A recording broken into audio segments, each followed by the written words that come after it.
प्यारे बच्चों, जिन्होंने मेरे चैनल को अभी तक सब्सक्राइब नहीं किया है, मेरे चैनल को सब्सक्राइब कर दें ताकि आपको मेरे आने वाली वीडियो का नया नोटिफिकेशन मिल सके। लाइक और शेयर भी जरूर कर देना। हेलो माय डियर चिल्ड्रन, हमने अपने पिछले पाठ में कुंती के बारे में पढ़ा था कि कुंती कौन थी। तो बच्चों, आज हम जानेंगे कि भीम कौन थे, भीम के बारे में। तो चलो शुरू करते हैं भीम के बारे में पढ़ना। पांचों पांडव तथा धृतराष्ट्र के 100 पुत्र जो कौरव कहलाते थे, हस्तिनापुर में साथ साथ रहने लगे। खेल कूद हंसी मजाक सब में वे साथ ही रहते थे। शरीर बल में पांडु का पुत्र भीम सबसे बढ़कर था। खेलों में वह दुर्योधन और उसके भाइयों को बहुत खूब तंग किया करता। यद्यपि भीम मन में किसी से बैर नहीं रखता था और बचपन के जोश के कारण ही ऐसा करता था, फिर भी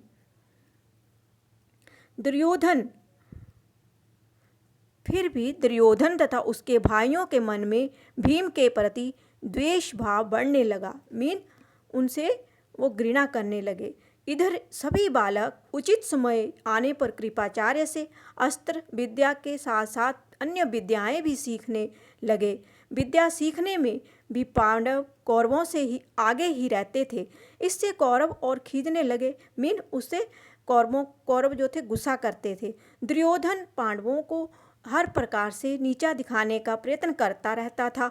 भीम से तो उसकी जरा भी नहीं पटती थी। भीम से दुर्योधन की जरा भी नहीं बनती थी।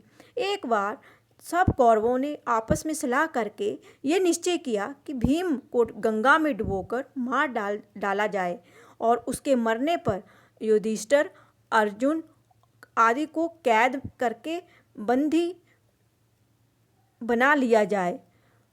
दुर्योधन ने सोचा कि ऐसा करने से सारे राज्य पर उनका अधिकार हो जाएगा। एक दिन दुर्योधन ने धूमधाम से जल क्रीड़ा का प्रबंध किया और पांचों पांडवों को उसके लिए न्योता दिया। बड़ी देर तक खेलने और तैरने के बाद सबने भोजन किया और अपने अपने डेरों में जाकर सो गए। दुर्योधन ने छल से भीम के भोजन में विष मिला दिया था। विष में जहर मिला दिया था। सब लोग खूब खेले तैरे थे, थक थकाकर सो गए। भीम को विष के कारण गहरा नशा हो गया। वह डेरे पर भी ना पहुंच पाया। डेरे में जहाँ वो रहते थे, और नशे में चूर होकर गंगा किनारे रेत में ही गिर गया। उसी हालत में दुर्योधन ने लताओं मीन बेलों आदि से, और ये आपको बुक में उसका पिक्चर भी बताया गया है, तस्वीर दिखाई गई है। लताओं से उसके हाथ पैर बांधकर उसे गंगा में बहा दिया। लताओं से जकड़ा हुआ भीम का शरीर गंगा की धारा में बहता हुआ दूर निकल गया। इधर दुर्योधन मन ही मन ये सोचकर खुश हो रहा था कि भीम का तो काम ही तमाम हो गया होगा। अब दुर्योधन को मन ही मन खुश हो रहा था कि भीम तो मर गया होगा। जब युधिष्ठिर आदि जागे और भीम को ना पाया तो चारों भाइयों ने मिलकर सारा जंगल और गंगा का वह किनारा जहाँ जल क्रीड़ा की थी छान डाला, पर भीम का कहीं पता ना चला। अंत में निराश होकर दुखी हृदय से वे अपने महल को लौट आए।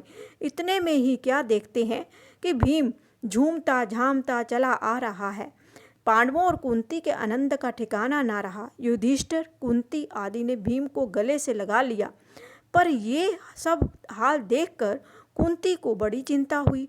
उसने विदुर को बुला भेजा और अकेले में उनसे बोली, दुष्ट दुर्योधन जरूर कोई न कोई चाल चल रहा है।